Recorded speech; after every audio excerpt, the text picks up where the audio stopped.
Jamen, vi har glædet os meget til at skulle hente bilen. Vi ved faktisk ikke helt, hvad der skal ske ved overleveringen, andet end at vi har fået en masse gode mails omkring, hvornår og hvordan, og betaling og forsikring osv. Og nu ved vi bare, at vi skal møde op. Så står Dennis forhåbentlig klar at anvende sin liv til os her kl. 11. Forhåbentlig sort. Så det er den fine vogn, Der var den. holder lige her. Wow. Hold nu. Ej, og så god i sort. Så har vi også brugt noget tid på at beslutte os for, hvor stor og hvad skulle den koste, og hvad er vores reelle behov. Og lige så snart vi smed en barnevogn og en autostol ind i vores tidligere bil, så kan vi godt se, at for os betyder det meget at få lidt mere plads. Det har nok været en 9 måneders forberedelsesperiode til både en ny bil og en baby. Ja, så har vi glædet os til, at vi skulle køre elbil. Jeg har hygget mig lidt med Hector i morges med at sige, nu siger bilen ikke brum brum længere, nu siger den.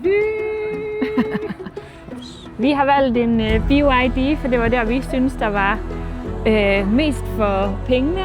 Og den bil, vi kunne se os selv i, vi var ude og prøve noget forskelligt, men her der følte vi, at den ramte alt det, vi leder efter, både på komfort og udstyr og plads.